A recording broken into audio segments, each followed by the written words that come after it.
Jésus, prends ta place dans ce culte ce matin. Jésus, prends ta place dans nos vies ce matin. Jésus, prends ta place dans nos familles ce matin.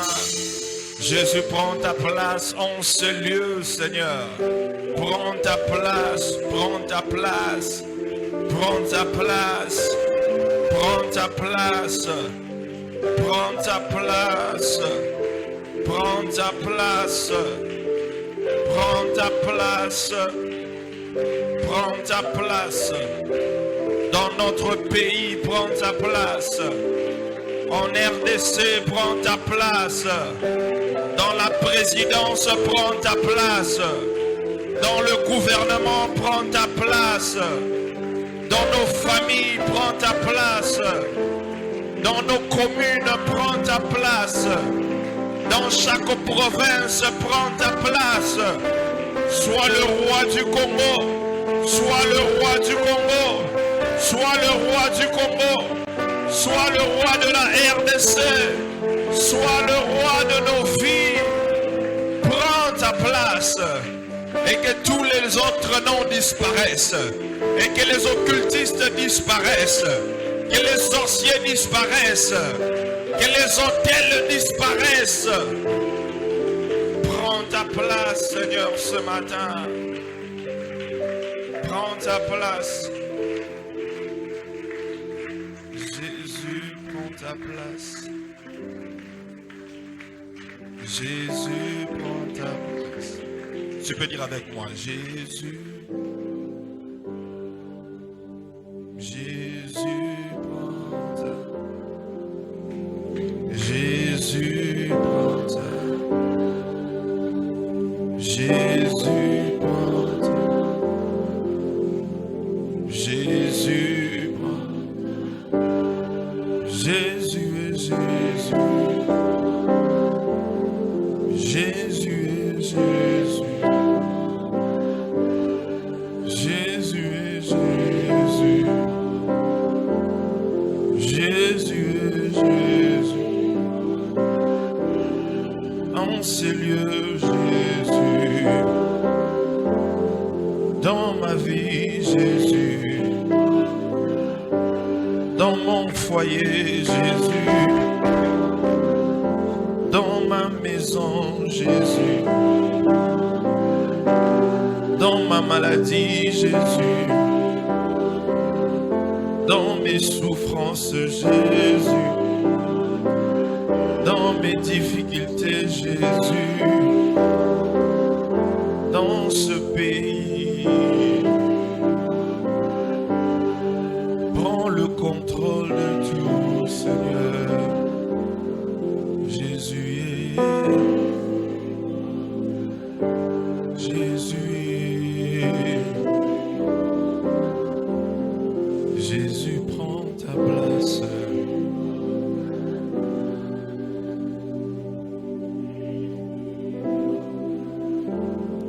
Gloire à ton nom, Seigneur. Gloire à l'agneau de Dieu. Seigneur, nous prions ce matin. Merci pour ce privilège que tu nous accordes de partager avec ton peuple. Ce dimanche matin, Éternel, utilise-moi comme un simple instrument afin de parler à ton peuple. Seigneur, je prie que la parole de ce matin trouve place dans nos cœurs, dans nos vies, s'enracine et porte de fruits, et que ces fruits demeurent. Seigneur, je viens neutraliser tout esprit de distraction, toute puissance qui vient pour voler la semence qui est ta parole ce matin, soit éloignée de nous. Seigneur, parle à ton peuple au nom de Jésus. Quelqu'un crie fortement Amen. Gloire au Seigneur. Tu peux acclamer le Seigneur fortement. Ce matin, je dis, est-ce qu'on peut acclamer le Seigneur fortement ce matin? Je voudrais que tu fasses un exercice. Tu regardes, tu salues au moins 4 personnes autour de toi. Tu les souhaites la bienvenue en ce dimanche matin dans la présence du Seigneur.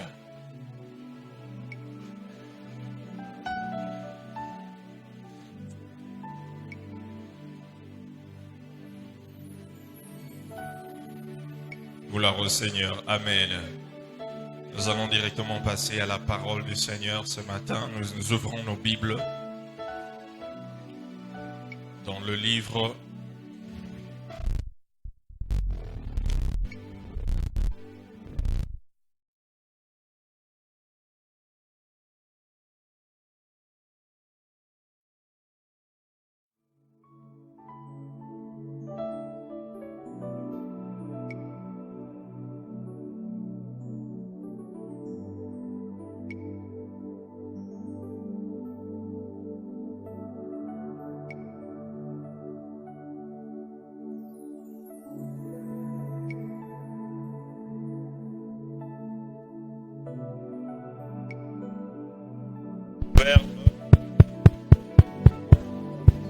Proverbe le chapitre 23. Proverbe le chapitre 23, le verset 6 à 7. Proverbe le chapitre 23, le verset 6 à 7. Si tu l'as eu, tu dis Amen. Nous lisons. Est-ce qu'on peut lire ensemble? 1, 2, go. Ne mange pas le pain dont le regard est malveillant et ne convoite pas ses friandises, car il est comme les pensées de son âme. Mange et bois, te dira-t-il, mais son cœur n'est point avec toi. Parole de l'Éternel. Tu peux t'asseoir. Le thème de ce matin, c'est les ennemis de l'excellence. Les ennemis de l'excellence. Nous continuons de parler sur l'excellence qui est le 7e pilier de la vision de l'expansion. Nous avons parlé en long et en large le dimanche passé sur l'excellence. Nous avons parlé en long et en large sur l'excellence. Nous avons vu que notre Dieu, c'est un Dieu parfait. C'est un Dieu excellent.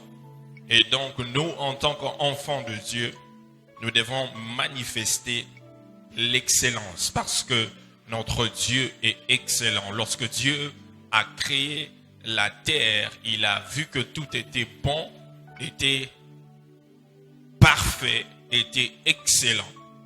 Et si nous voulons vivre l'expansion cette année 2022, Dieu attend de nous que nous puissions marcher dans l'excellence. Pourquoi? Parce que nous avons dit que l'excellence attire l'expansion.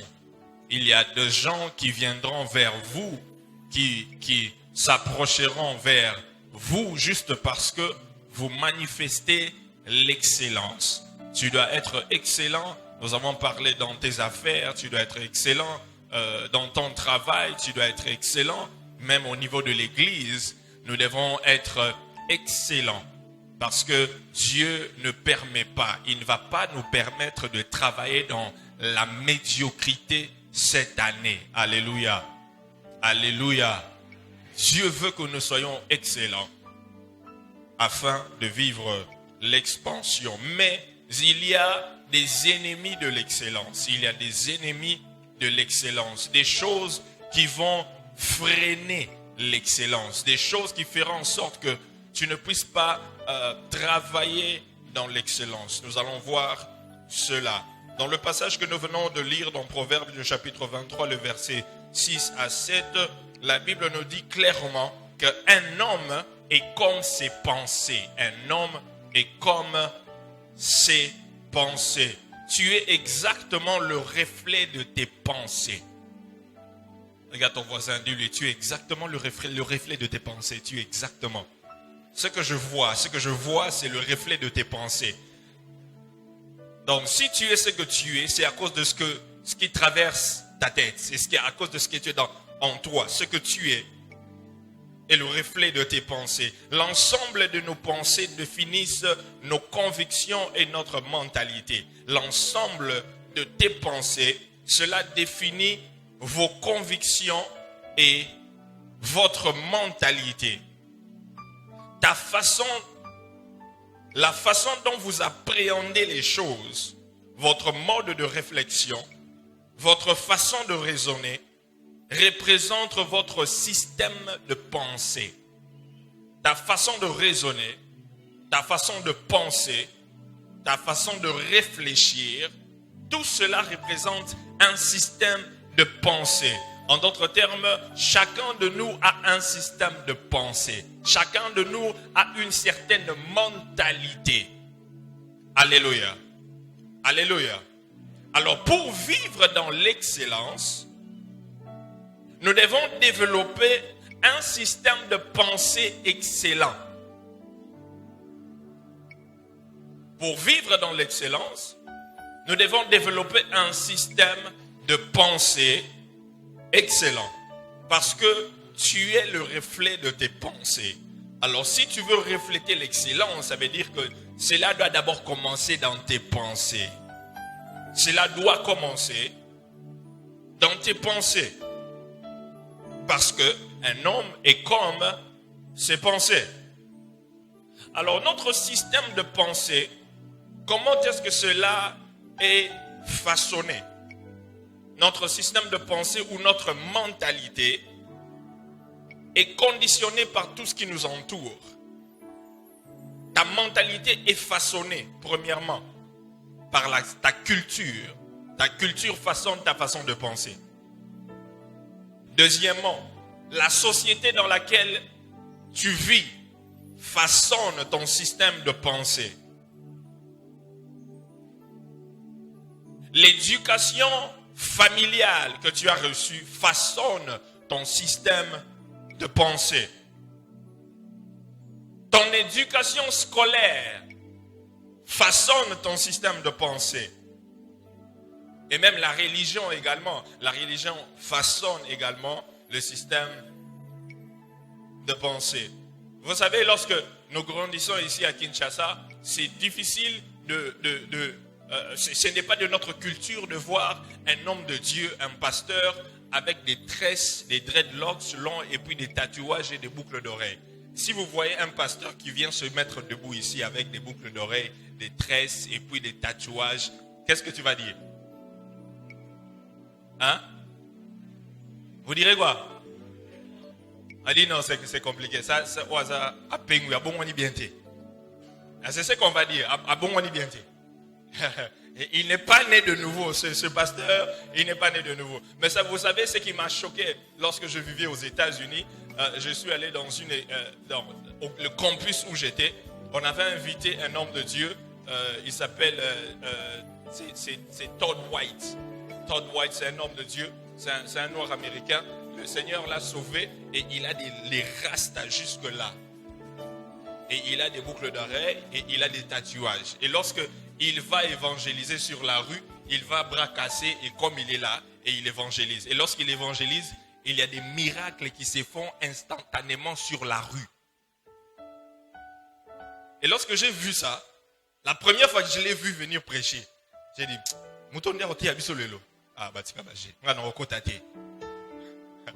mais après quand j'ai vu les choses que Dieu faisait à travers lui, j'ai dit, Seigneur, pardonne-moi. Pourquoi? Parce que mon système de pensée a été façonné par ma culture. Dans notre culture, on ne fait pas ce genre de choses. Dans notre culture, un homme ne peut pas avoir des boucles d'oreilles. Dans notre culture, un pasteur ne peut pas être tatoué. Il ne peut pas avoir des tatouages. C'est anormal. Pourquoi? Parce que c'est la culture dans laquelle j'ai grandi et cela a façonné ma manière de penser. Vous savez, même dans différentes cultures ici dans le Congo, il y a des gens qui ont des différentes manières de penser. Par exemple, je sais dans une culture, Maman Bokilo, moi on a place mon côté. C'est une culture. Mais chez les Blancs là-bas, c'est pas un problème. C'est pas un problème. Mais tout cela a été façonné par la culture, par la société et même il y a l'éducation familiale. Chez les Européens, tu peux regarder Papa Obenye Nakombo. Alfred, viens ici. Ici, Meka. Papa Obenye Nanani. Mais chez eux là-bas, on l'appelle Françoise. Tu as mis. Mais un enfant peut répondre à papa n'importe quoi. Ah ouais, Meka. Hein? Papa t'appelle. Et papa, oh, tu m'appelles. Laisse-moi. Laisse-moi tranquille. Mais au Sambouet. Au là-bas. C'est la culture, la société, l'éducation scolaire, l'éducation familiale. Tout cela façonne nos pensées. C'est pourquoi pour être excellent, cela commence d'abord par la pensée. Cela commence par la pensée. Tu dois avoir des pensées excellentes pour être excellent. Regarde ton voisin, dis-lui, tu dois avoir des pensées excellentes pour être excellent.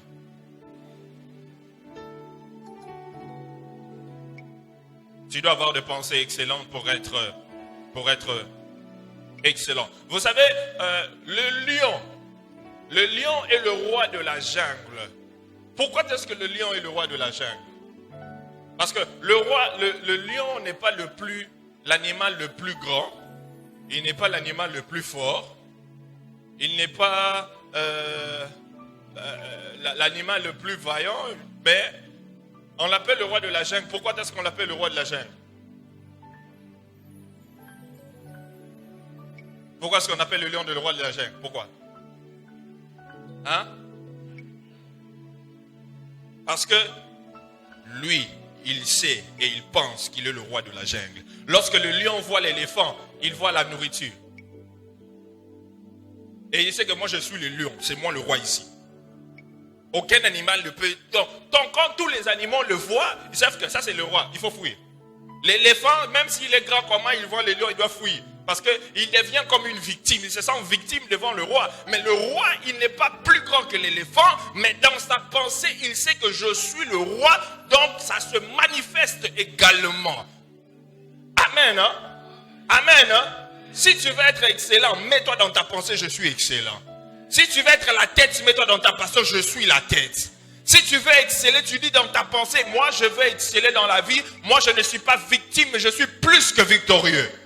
Ah, je n'entends pas ton amen. J'ai dit, je n'entends pas ton amen. Si tu ne veux pas échouer, mets-toi dans ta pensée. Moi, je ne vais jamais échouer. C'est un système de pensée. La Bible dit que tel qu'un homme est, tu es le résultat de tes pensées, le reflet de tes pensées. Ce que tu penses, c'est ce que tu deviens. David devant Goliath, pourquoi est-ce que David était capable de vaincre Goliath? Malgré la taille de Goliath, mais David, lorsqu'il a regardé, il a dit, mais regarde cet incirconcis là.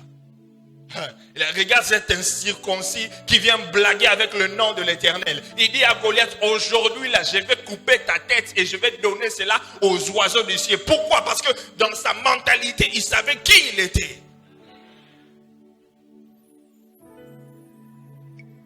C'est pourquoi pour être capable de transformer la mentalité d'une personne ou le système de pensée de quelqu'un, il faut changer ses pensées. Pour être capable de transformer un homme, il faut changer ses pensées. C'est pourquoi Romains le chapitre 12, le verset 2, la Bible dit, soyez transformés par le renouvellement de vos pensées. Soyez transformés. Parce que même lorsque nous quittons le monde pour venir dans le royaume de Dieu, nous venons avec les pensées du monde, la façon de penser du monde, le système de pensée du monde. Et lorsque nous arrivons dans le royaume de Dieu, pour que nous puissions comprendre et manifester ce que Dieu attend de nous dans le royaume de Dieu, nous devons changer notre système de pensée. Par le renouvellement de l'intelligence. Très important. Très important. Et ce renouvellement, ça se fait par la parole de Dieu. En lisant la parole de Dieu, en écoutant la parole de Dieu. Et le Saint-Esprit fait ce travail-là de changement, de renouvellement et de transformation de ton système de pensée. Afin que tu puisses penser comme les citoyens du royaume pensent et marcher comme les citoyens du royaume marchent.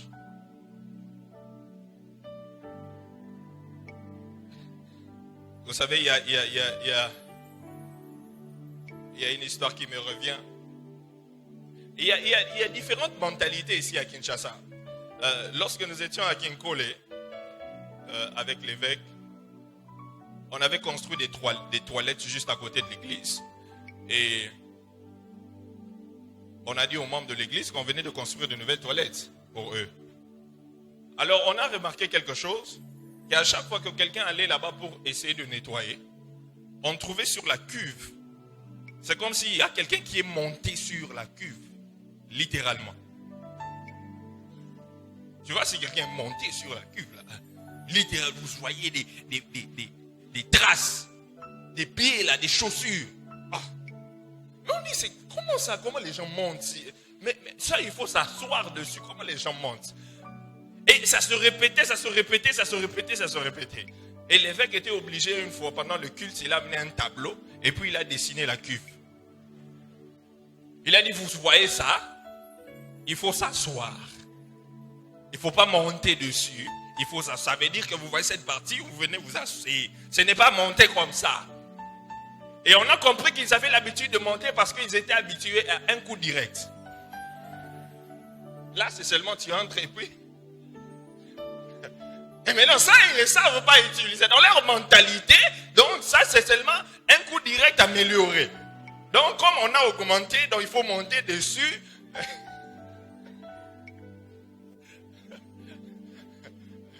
Et on devait les parler. Non, on ne fait pas comme ça. On ne fait pas comme ça. Et on avait fait un urinoir là où on devait uriner. Et souvent, quand les gens qui nettoyaient venaient, au lieu de trouver le petit besoin, on trouvait les grands besoins. Imaginez. On dit, oh, moi on voyait ça tous les jours. Tous les jours. Tu entres seulement. Ah. Mais ici, on fait le petit besoin. Comment la personne a eu l'idée d'aller déposer les grands besoins là-bas? Et on vient à l'église. L'évêque a encore pris les tableaux. Il a dessiné. Il a dit, vous voyez ça, c'est pour les petits besoins. Là, c'est pour les petits besoins, ce n'est pas pour les grands besoins. Ils devaient être enseignés parce que par leur mentalité, ils savent quel coup direct. Tout ce qu'ils connaissent, c'est seulement le coup direct. Ça, ils ne sont pas habitués avec ça. Des fois, nous avons des gens comme ça dans l'église qui ont une mentalité de médiocrité. Pourquoi? Peut-être à cause des situations, à cause de la famille dans laquelle ils ont grandi, la société, la culture dans laquelle ils ont grandi. Vous allez voir des personnes qui ont l'habitude de marcher et puis même à l'église, ils prennent quelque chose, ils jettent. Ils boivent et puis ils jettent. C'est pas son problème. Il marche sur la rue, il prend de l'eau, il prend les sachets et puis... il jette. Pourquoi? Parce qu'il a grandi comme ça. On peut mettre des poubelles. Regardez les poubelles qu'on a mis dans la ville de Kinshasa ici. Il y a des poubelles partout. Hein. Mais vous allez voir quelqu'un qui passe à côté de la poubelle comme ça. Il voit la poubelle là, mais il jette à côté. Pourquoi? Mentalité. C'est pourquoi je disais à quelqu'un, vous savez, qu'est-ce que je voulais dire? Le système de Kinbopeto, qui a été lancé par le gouverneur de la ville de Kinshasa. Kinbopeto doit commencer d'abord Kinbopeto dans la mentalité. Kinbopeto doit commencer d'abord dans la mentalité. On doit transformer la mentalité des Congolais. Parce que lorsqu'on change la mentalité des Congolais, allez, parce qu'il sera ce que ses pensées sont. Et cela va se manifester à l'extérieur. Donc, la transformation doit commencer d'abord à l'intérieur avant que cela soit manifeste à l'extérieur.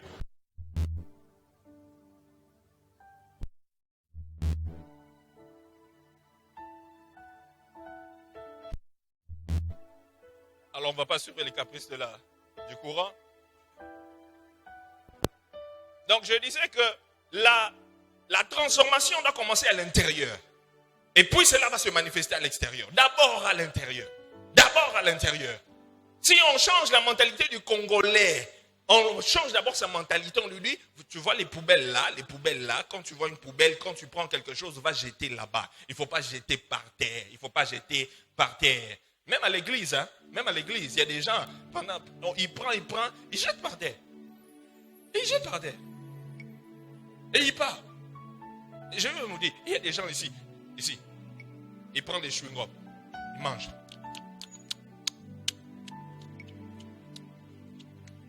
Sans charisme.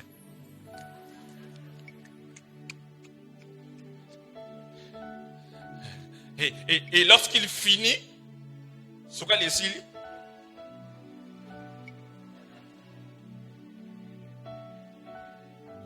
Après, amen, amen, il sort, il part.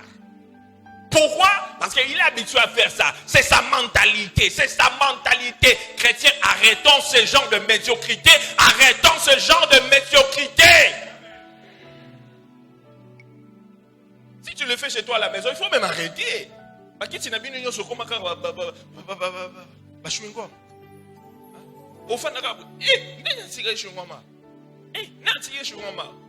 l'église, on veut transporter quelque chose. Ah, chewing-gum.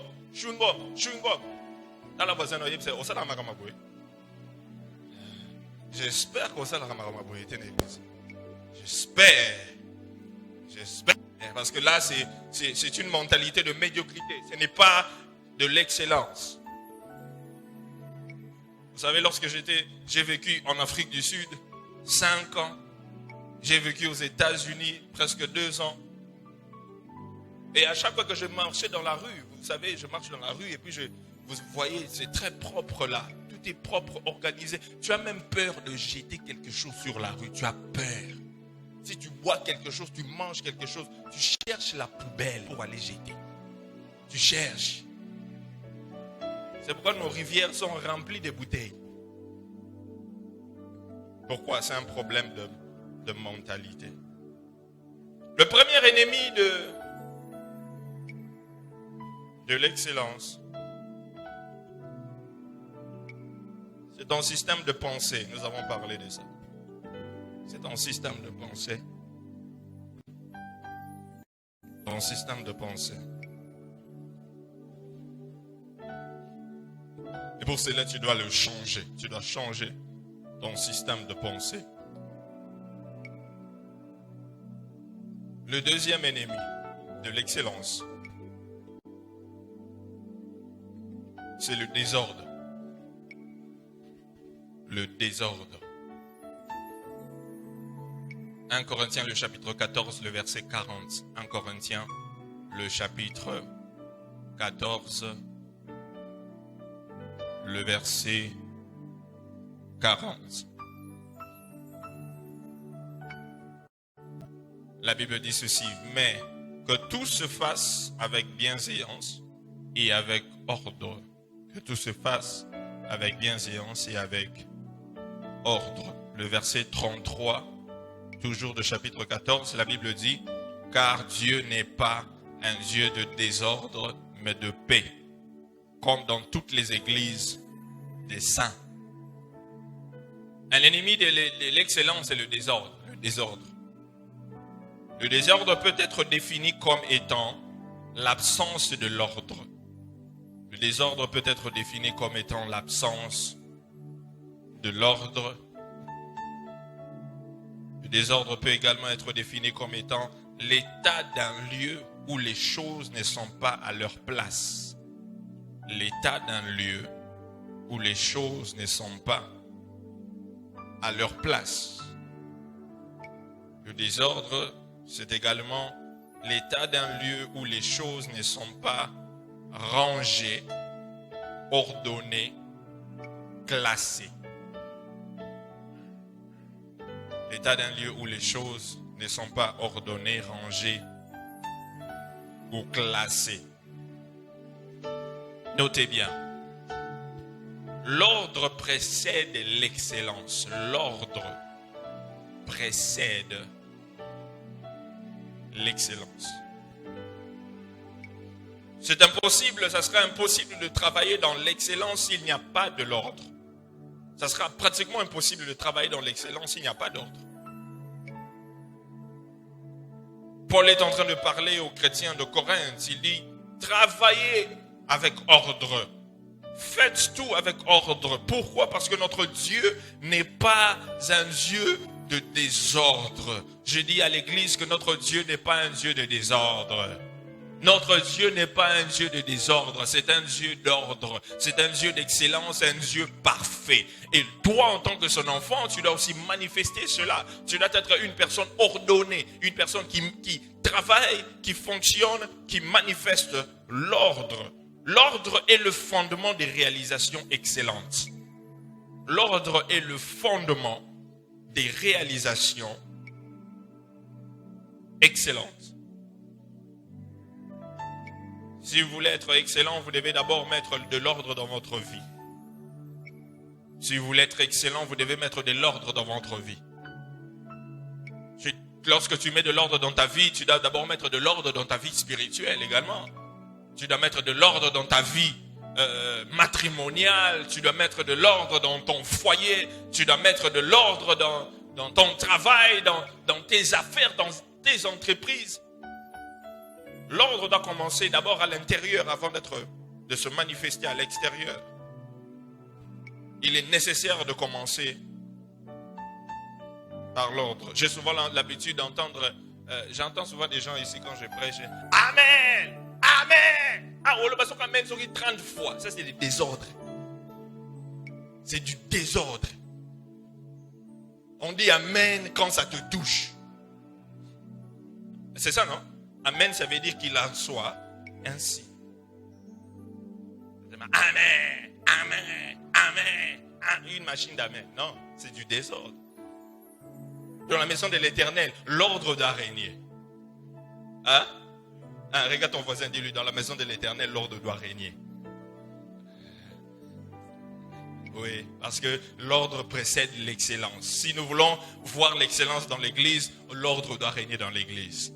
L'ordre doit régner dans l'église et ceux qui viennent à l'église doivent aussi respecter l'ordre établi. C'est très important. Vous allez voir quelqu'un qui vient et puis il trouve les protocoles qui sont là, supposés de donner la place. Ils ont arrangé les chaises. Tu étais chez toi à la maison, tu ne sais pas comment on a fait sortir les chaises. Tu ne sais pas qui a nettoyé les temples. Tu ne sais pas qui a placé les chaises. Et tu trouves tout propre. Et quand tu viens, tu veux te mettre n'importe où. Mets-toi. Moi, je vais me mettre là-bas.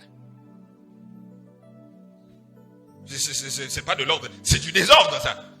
C'est du désordre. Le protocole, c'est où il doit te mettre. Donc, c'est lui, le chef. Quand tu arrives, on te donne la place. Mets-toi là-bas. Mets-toi là-bas. Oh non, moi, il faut me mettre les chaises noires. Les chaises noires, c'est toi qui avais acheté ça. Pourquoi tu me mets sur les chaises rouges? Il faut me mettre sur les chaises noires. Non, c'est du désordre. Tu dois respecter l'ordre établi. Tu dois respecter l'ordre établi. C'est très important. Il faut respecter l'ordre établi. Parce que sans l'ordre, il y aura du désordre. Tout le monde va faire ce qu'il veut. Tout le monde fait ce qu'il veut. Tout le monde va, monte, descend, entre, sort et tout ça. Non. Il doit y avoir de l'ordre. Même lorsque tu vas voir le président de la République, tu vas seulement entrer directement. Président. Non, il y a des protocoles. Hein? On va te dire, va là-bas, tu finis là-bas, tu vas là-bas, et puis tu vas là-bas, et puis tu fais ceci, et puis tu vas le voir. C'est simple. Respectons cet ordre-là. C'est très important. Hein? Là, tu arrives à l'église, et puis tu dis, directement, moi je vais commencer à chanter. Non, il y a un ordre. Tu arrives, tu veux être serviteur, tu dois passer par ça, tu passes, et puis tu vas servir dans l'église. Partout. Tu dois mettre de l'ordre. Vous savez, tu dois même mettre de l'ordre même dans ta maison. Même dans ta maison, il doit y avoir de l'ordre. Hein? Regarde ta voisin, dis-lui, même dans ta maison là, tu dois mettre de l'ordre. Ce n'est pas qu'on entre chez toi, comme ça on trouve la chemise, tu as jeté là-bas, les cinglés c'est de l'autre côté, et les assiettes sous la chaise, et les choses éparpillées, pas d'ordre. On ne sait même pas où mettre les pieds. Même dans ta cuisine là, il faut mettre de l'ordre. Tu ne peux pas voir les assiettes que tu as mangées depuis avant-hier, au secours on entier. Tu dois mettre de l'ordre. Cela aussi manifeste de l'excellence. Amen. Amen. Lorsqu'il n'y a pas d'ordre, il y a du désordre. Troisième ennemi. Troisième ennemi de l'excellence, c'est la négligence.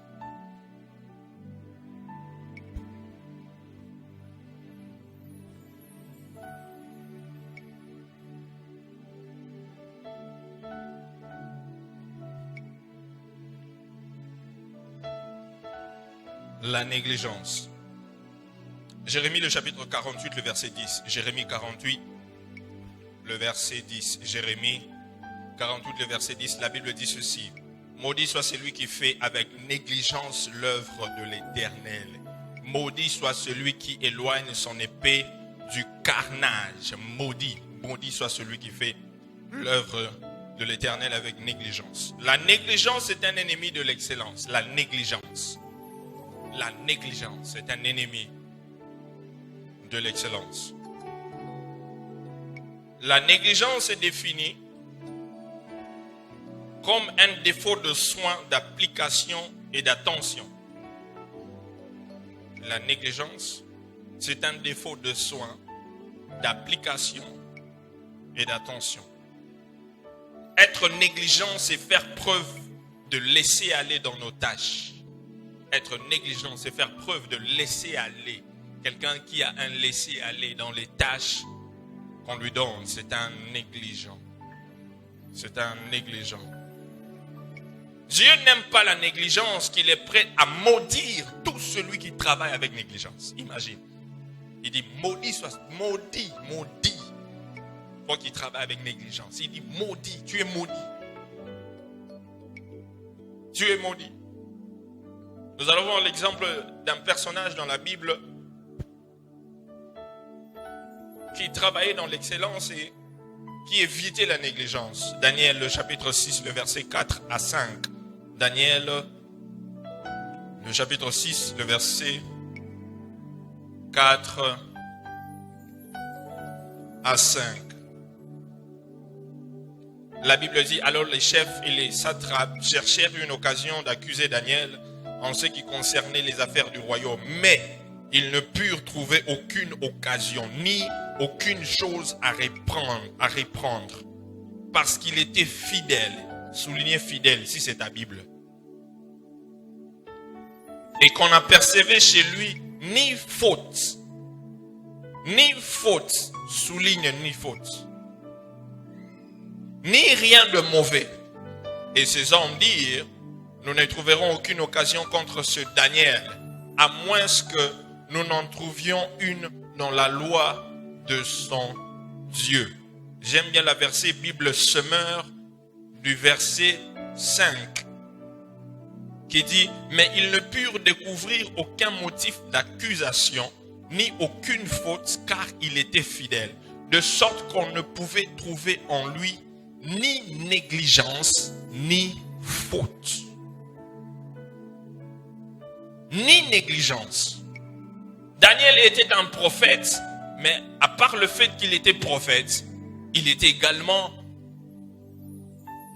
ministre. Il était dans le gouvernement et il travaillait. Il était dans le gouvernement et il travaillait dans le ministère en tant que prophète. Mais nous voyons ici que les collègues de Daniel cherchaient un moyen pour que l'on chasse Daniel de son travail. Et la Bible dit qu'ils l'ont cherché. Ils l'ont cherché dans toutes les affaires de l'Empire. Ça veut dire qu'ils sont venus au niveau du travail pour voir s'il y avait quelque chose, si Daniel avait une faute, si Daniel travaillait dans des erreurs, si Daniel était négligent. La Bible dit qu'ils ont fait tout cela, mais ils n'ont rien trouvé parce que Daniel était excellent dans l'exercice de son ministère, mais il était également excellent dans son travail. Il y a 3 qualités que nous pouvons adopter pour remédier à la négligence. 3 qualités que nous pouvons adopter venant de Daniel pour remédier à la négligence afin d'atteindre l'excellence. Premièrement, Daniel travaillait sans erreur. Daniel travaillait sans erreur. Comme Daniel, toi aussi, pour remédier à la négligence, tu dois travailler sans erreur. Tu dois travailler sans erreur. La prière n'est pas contre l'excellence. Je n'ai pas entendu ton amen. La prière n'est pas contre l'ordre. La prière n'est pas contre le travail. La prière n'est pas contre les études. La prière n'est pas contre le fait que tu te distingues dans ton travail. La prière n'est pas contre l'excellence.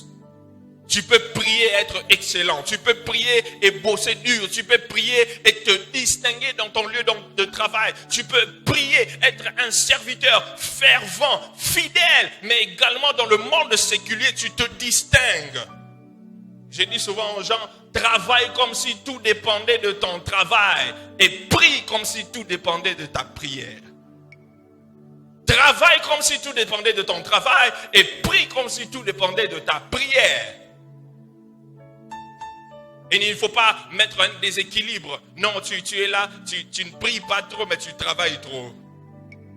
Ou tu ne travailles pas trop, mais tu pries trop. Dieu a dit que nous serons la tête et non la queue. La tête et non la queue. Mais tu es négligent dans ton travail, négligent à l'école, négligent dans tes affaires. Toi, tu dis seulement que non, la Bible a dit que nous serons la tête et non la queue. Non, non, non, non, non, non. Dieu va faire sa part, mais toi aussi, tu dois faire ta part. Tu n'as pas étudié, tu n'as pas révisé tes notes, tu vas devant la feuille. Saint-Esprit, tu avais dit que tu vas nous rappeler les choses que tu n'as pas. Qu'est-ce qui va te rappeler? Tu n'as pas eu le temps de réviser tes notes, tu n'as pas étudié. Qu'est-ce qu'il va rappeler? Il va rappeler quoi? Tu dois mettre un bagage là dans ta tête pour que le Saint-Esprit puisse te rappeler. Regarde ton voisin, dis-lui, tu as ta part à faire. Tu as ta part à faire.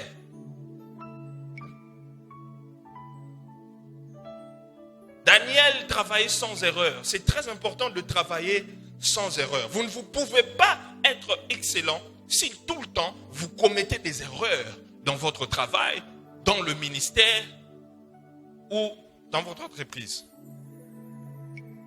Tu ne peux pas être excellent si tout le temps tu fais des erreurs. Imaginez qu'un docteur qui n'a pas travaillé son don, son talent, il te prescrit des médicaments qui vont te tuer. Il fait une erreur. Il fait juste une erreur. Au lieu de se rappeler d'un tel médicament, il te donne un autre médicament.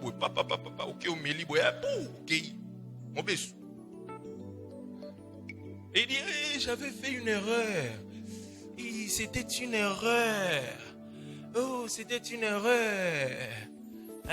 Au lieu de te donner une quinine, je t'ai donné 5 quinines, matin, midi, soir. Là, on va dire quoi? Là, on va dire quoi?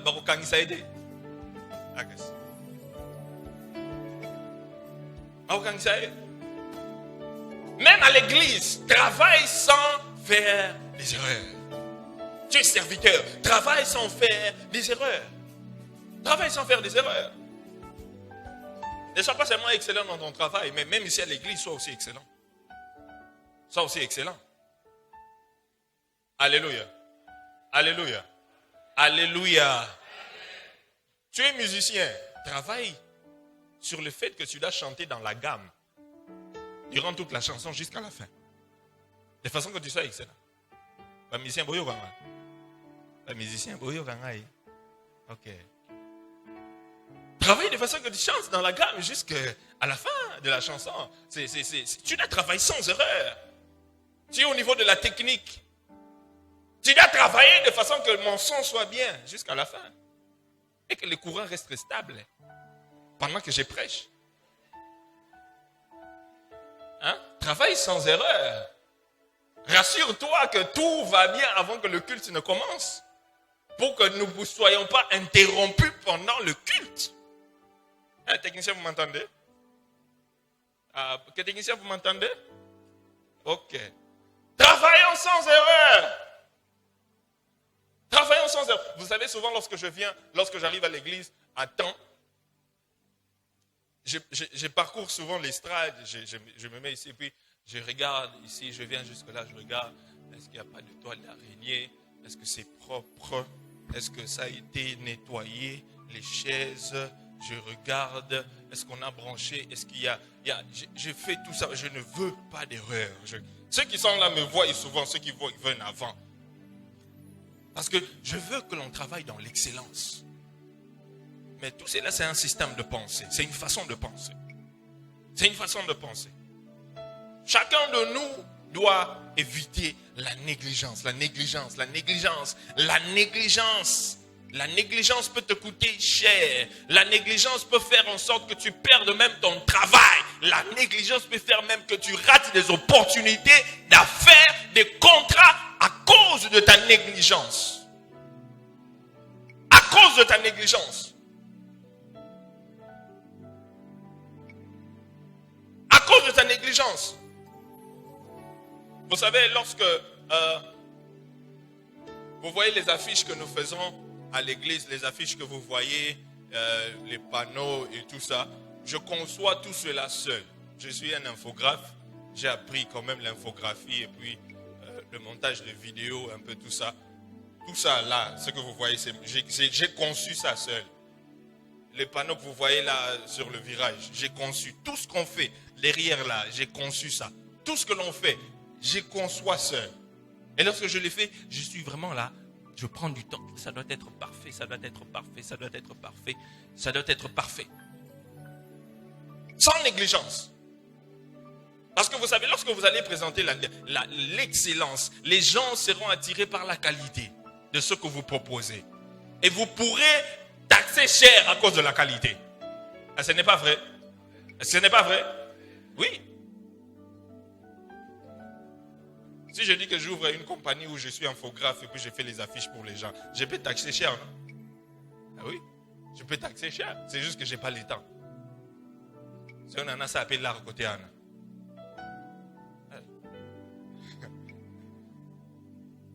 Regarde ton voisin, dis-lui, arrête d'être négligent, arrête. Arrête d'être négligent. Donc nous avons dit premièrement, Daniel travaillait sans erreur. Deuxièmement, Daniel était fidèle à son travail. Daniel était fidèle à son travail. Il était fidèle.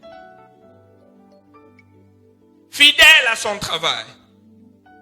Comme Daniel, Dieu attend de toi la fidélité au travail qu'il t'a donné, que ce soit dans l'église ou à l'extérieur de l'église. Sois fidèle, manifeste la fidélité. La Bible dit que celui qui est fidèle dans les petites choses, Dieu le confiera des grandes choses.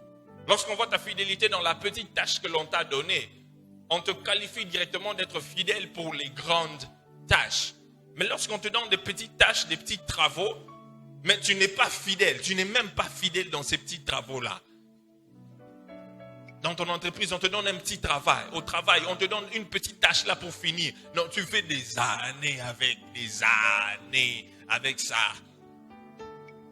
On voit que non, tu n'es pas compétent, tu n'es pas capable. On donne ça à quelqu'un d'autre. Et tu rates des opportunités comme ça. Pourquoi? Parce que tu n'es pas fidèle. Mais on a dit que Daniel, on a regardé dans son travail. On a fouillé pour trouver au moins un motif d'accusation pour l'accuser, afin qu'on le chasse, mais on n'a pas trouvé.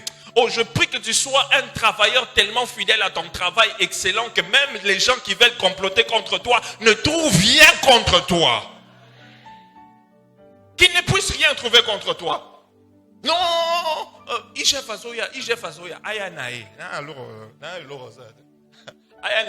contrôle. J'ai rien. Il n'y a pas d'accusation. Il n'y a rien. Pourquoi? Parce que tu es fidèle. Vous savez, lorsque tu es fidèle avec les choses d'autrui, Dieu te confiera tes propres choses. Lorsque tu es fidèle dans l'entreprise d'autrui, Dieu va te confier ta propre entreprise. Mais lorsque tu n'es pas fidèle dans l'entreprise d'autrui, Dieu ne peut pas te confier ta propre entreprise parce qu'il voit qu'avec les choses d'autrui, tu n'as pas bien géré. Quand il va te donner ta propre chose là, est-ce que tu vas bien gérer? Il y a des gens souvent qui disent, oh, une entreprise à Tata Nangai.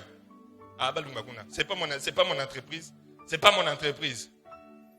Hein? C'est comme beaucoup de gens qui disent, oh, on est église na bango. Non, c'est pourquoi? Parce que tu n'es pas fidèle. Tu n'es pas fidèle à ce qui est à autrui. Sois fidèle à ce qui est à autrui. Cela va te qualifier de recevoir ce qui t'appartient. Regarde ton voisin, dis-lui, sois fidèle à ce qui est à autrui. Et Dieu va te confier ce qui est à toi. D'autres gens qui disent, est-ce que Mboko bisonete au bongisango? Mboko bisonete au bongisango. Est-ce que ngana zamuta dibosu ya kuboka sashewana? Aoni so babanda kuboka boka. Ngane na obongisango. Mais ça commence par toi. Ça commence par toi. Et ça commence par moi.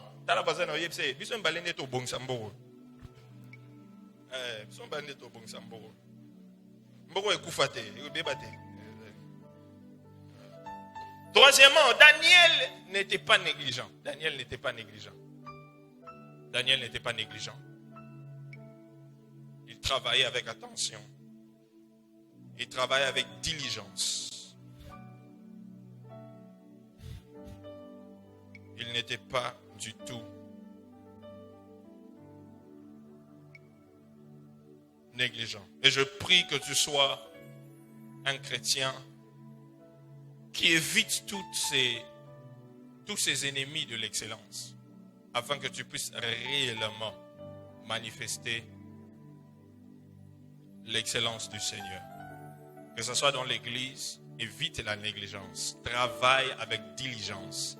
Travaille avec engagement. Sois attentionné dans toutes les tâches, que ce soit petites ou grandes. Parce que ta fidélité dépendra.